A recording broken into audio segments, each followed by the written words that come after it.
Hello students, welcome to Y K education. तो आज हम करने वाले endomembrane system. Endomembrane system में कुछ सेल के ऑर्गेनल्स आते हैं जो कि उनके फंक्शंस इंटरकनेक्टेड होते हैं, इसलिए तो एंडो मेम्ब्रेन सिस्टम के अंदर आते हैं। सबसे पहले हमारे एंडो मेम्ब्रेन सिस्टम में आने वाला है endoplasmic reticulum, second Golgi hepatitis,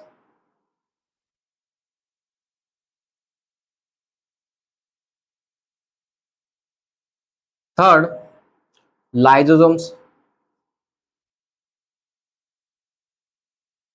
and fourth vacuole.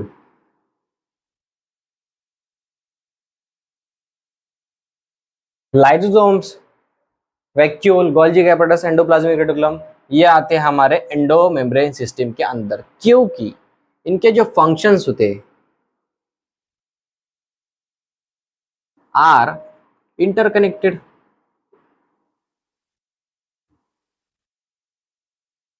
And बाकी के जो ऑर्गेनल्स है सेल के अंदर, जैसे कि mitochondria,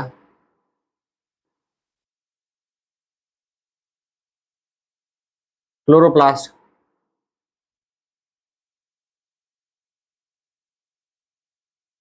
mitochondria, chloroplast, peroxisome,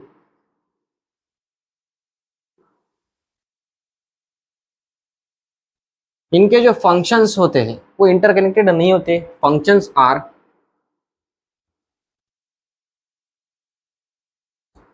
not interconnected.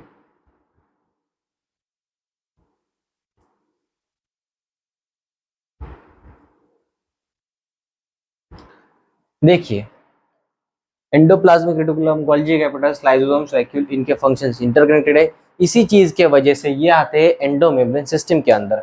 उसके बाद माइटोकॉन्ड्रिया, क्लोरोप्लास्ट, पेरोक्सिसोम्स, इनके फंक्शंस इंटरकनेक्टेड नहीं होते। इसी चीज के वजह से ये नहीं आते हैं हमारे एंडो मेम्ब्रेन सिस्टम के अंदर। ठीक है, तो चलिए नेक्स्ट देखते हैं।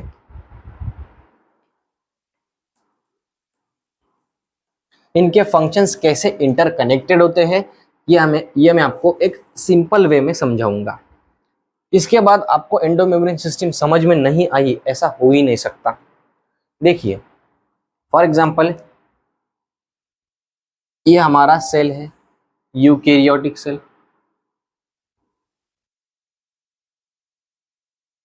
सेल के अंदर क्या होता है? न्यूक्लियस, आपको भी पता है।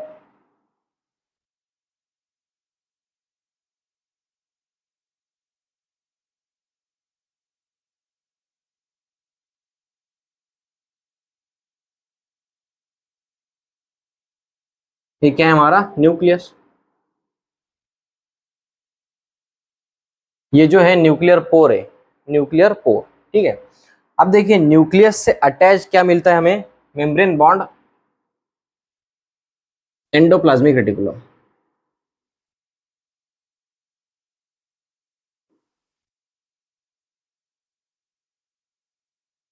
ठीक है, ये एंडोप्लाज्मिक रेटिकुलम है।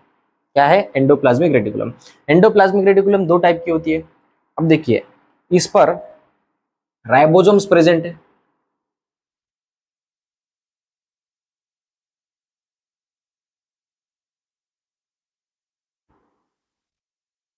राइबोसोम्स प्रेजेंट है, इसे कहेंगे अपन राइबोसोम्स। राइबोसोम्स प्रेजेंट है, इसके लिए हम इसे कहते हैं RER, rough endoplasmic reticulum. And इसके ऊपर राइबोसोम्स प्रेजेंट नहीं है, इसलिए हम इसे कहते हैं SER, स्मूथ एंडोप्लाज्मिक रेटिकुलम। अब देखिए, स्मूथ एंडोप्लाज्मिक रेटिकुलम क्या करता है? सिंथेसाइज करता है।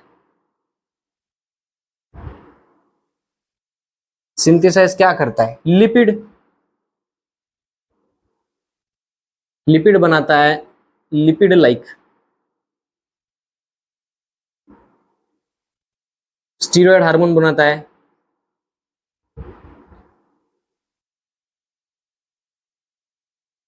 लिपिड लाइक स्टीरॉयड हार्मोन बनाता है।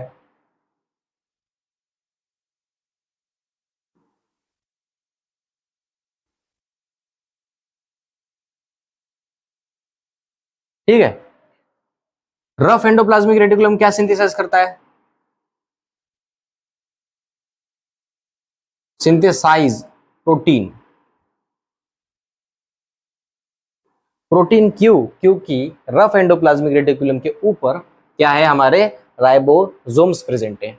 इसके वजह से ये अंदर की तरफ क्या करते हैं, प्रोटीन का सिंथेसिस करते हैं, प्रोटीन बनाते हैं अंदर की ओर। ये हमारे प्रोटीन है जो कि एंडोप्लाज्मिक रेटिकुलम के अंदर के साइड में बने हैं।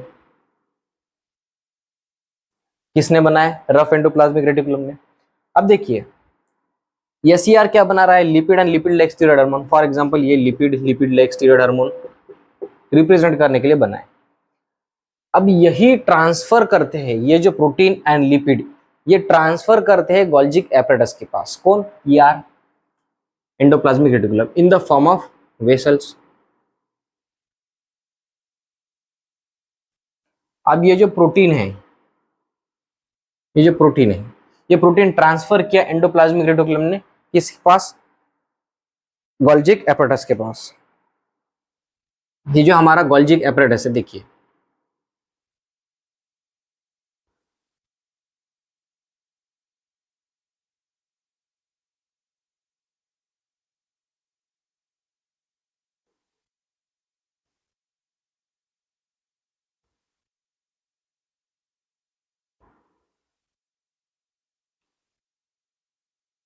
गोल्जिक एपरेटस, ये आपने नोट डाउन कर लिया हो तो मैं रफ कर लेता हूं।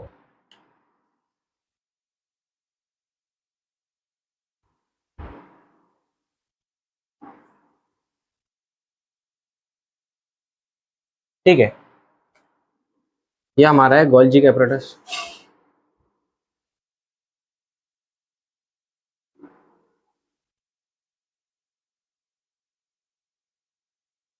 गोल्जिक एपरेटस। अब देखिए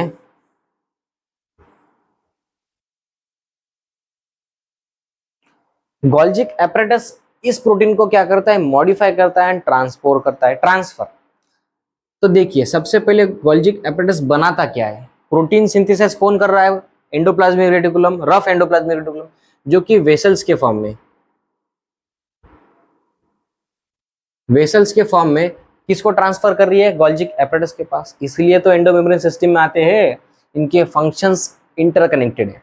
अब इन्होंने क्या किया, प्रोटीन सिंथेसिस किया, इन्होंने क्या किया, lipid and lipid like steroid hormone secrete किया, वेसल्स के फॉर्म में गोल्जिक एपरेटस को दिया। अब गोल्जिक एपरेटस इसको क्या करता है, प्रोटीन के साथ करता है, ग्लाइकोप्रोटीन बनाता है, ग्लाइकोप्रोटीन। सेकंडली ग्लाइकोलिपिड बनाता है। क्या बनाता है? Glycoprotein and glycolipid. ठीक है। अब देखिए ये ऊपर के जो पोर्शन है इसे हम कहते हैं सिस्टर्न।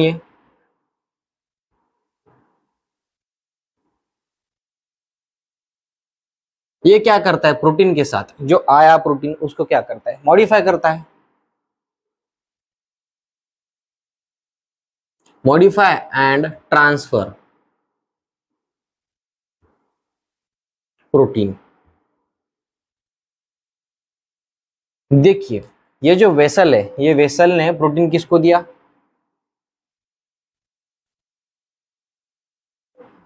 गोल्जिक एपरेटस के पास प्रोटीन दिया।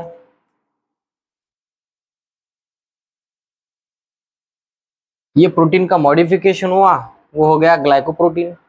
लिपिड का भी मॉडिफिकेशन हो गया, वो क्या हो गया? ग्लाइकोलिपिड। अब ये ट्रांसफर हो गया फिर से वेसल के फॉर्म में, वेसल के फॉर्म में। अब ये देखिए यहाँ पे आपके पास कॉन्वेक्स सिस, कॉन्केव ट्रांस,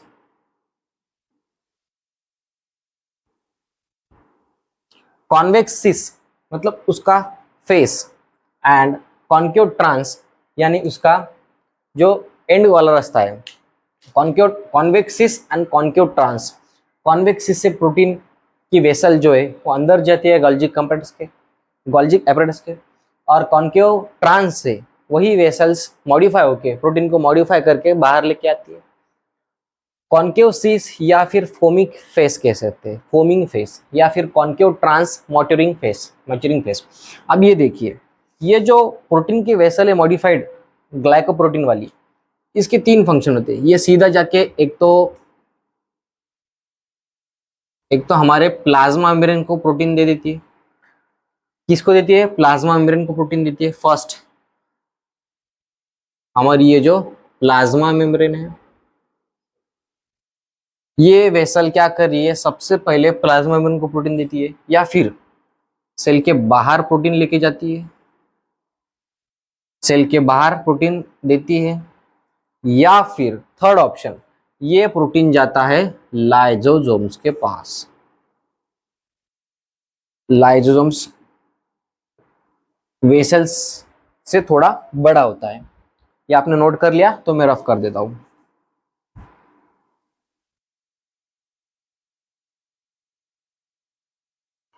अब देखिए, थर्ड ये प्रोटीन कहां पे जाएगा?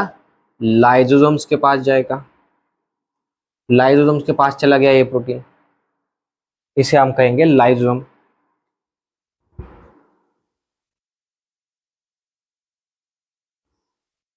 लाइजोसोम्स मेम्ब्रेन बॉन्ड स्ट्रक्चर है, लाइजोसोम्स के पास मेम्ब्रेन प्रेजेंट है। अब लाइजोसोम्स के फंक्शन में आपको लिख के देता हूं। देखिए, ये नोट कर लिया होगा तो मैं रफ करता हूं, ठीक है।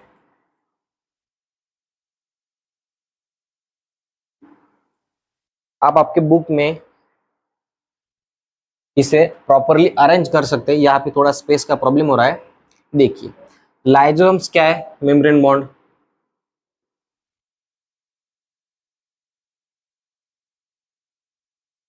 Structure, lysosomes are rich in hydrolytic enzyme.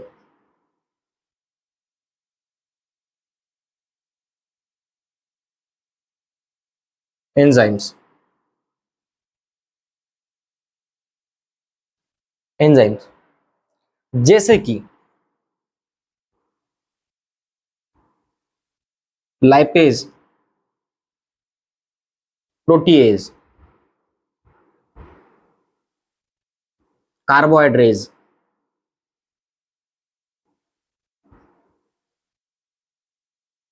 Lipase, protease, carbohydrates. और ये तीनों क्या कर सकते हैं? डाइजेशन कर सकते हैं।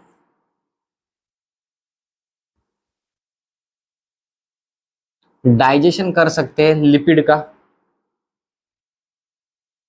सेकंडली प्रोटीन का, थर्ड कार्बोहाइड्रेट्स का,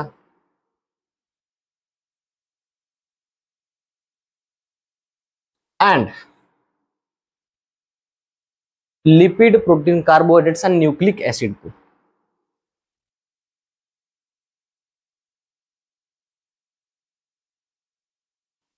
ये जो एंजाइम है हाइड्रोलाइटिक एंजाइम्स, ये किस चीज का डाइजेशन कर सकते हैं? Lipid, protein, carbohydrates and nucleic acid, ठीक है। अब हमारा जो लाइजोसोम्स है, ये देखिए आप नोट कर लिए, मैं साइड हो जाता हूं।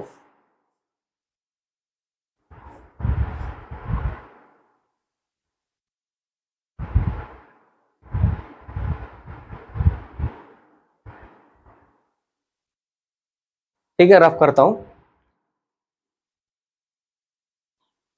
देखिए, अब हमारे पास बचा है ओनली वैक्यूल। लाइसोसोम्स तक अपन आ गए। लाइसोसोम्स बनता कैसे? फॉर नॉर्मल एक बात है, जब पैकेजिंग होती है गोल्जी एपरेटस के अंदर, तभी लाइसोसोम्स का फॉर्मेशन होता है। Lysosomes are formed by packaging. लिख के देता हूं, are formed, lysosomes are formed during packaging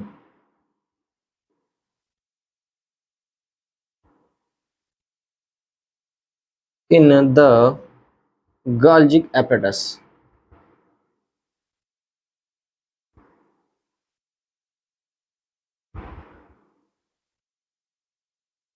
Lysosomes are formed during packaging in the Golgi apparatus. ठीक है, अब हमारा रह गया है वैक्यूल।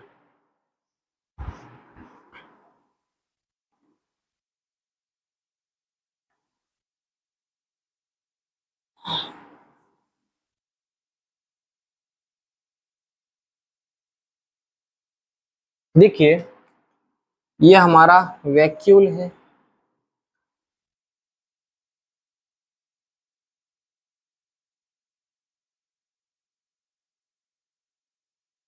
वैक्यूल। वैक्यूल के पास भी मेम्ब्रेन होती है, उस मेम्ब्रेन का नाम है टोनोप्लास्ट।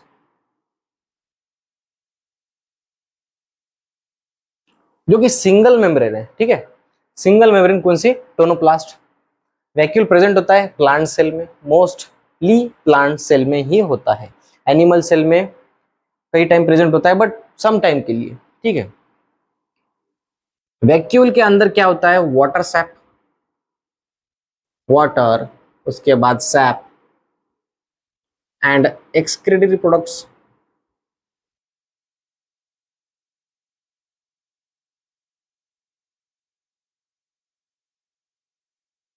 एक्सक्रीटरी प्रोडक्ट्स जो कि सेल के कुछ काम के ही नहीं है, वेस्ट मटेरियल सेल का, ठीक है।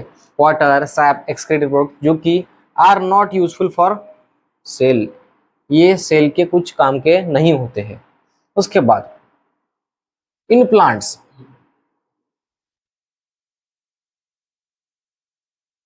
प्लांट्स के अंदर वैक्यूल क्या ऑक्युपाई करता है? Vacuole occupy 90% of volume. Plant में वैक्यूल क्या करता है? 90% वॉल्यूम ऑक्युपाई करता है प्लांट सेल में, ठीक है। अब देखिए वैक्यूल क्या है? वैक्यूल अमीबा में,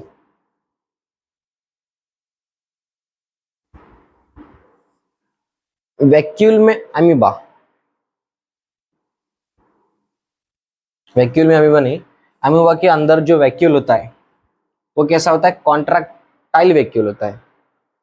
उसके बाद सम प्रोटिस्ट, जैसे सम प्रोटिस्टेंस के अंदर वैक्यूल्स क्या होता है? इंगल्फिंग मतलब निगलते समय क्या होता है? वैक्यूल फॉर्म होता है। सम प्रोटिस्ट के अंदर वैक्यूल इंगल्फिंग के वक्त फॉर्म होता है। एक मिनट दीजिए।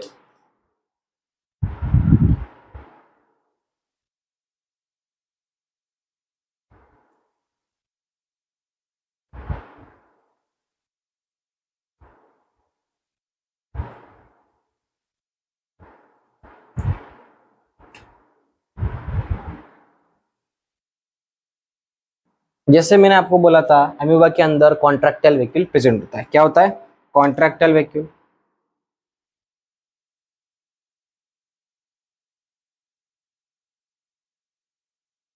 अब क्यों प्रेजेंट होता है अमीबा के अंदर कॉन्ट्रैक्टाइल वैक्यूल?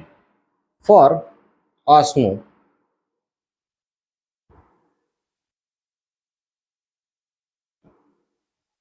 ऑस्मोरिलेशन एंड एक्सक्रीशन के लिए।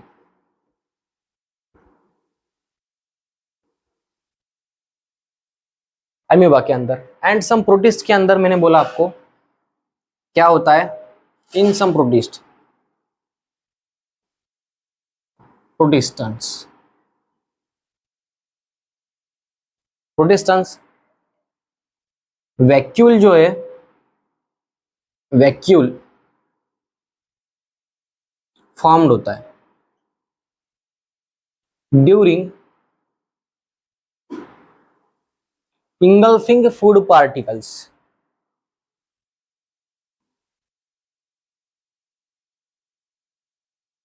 Food particle,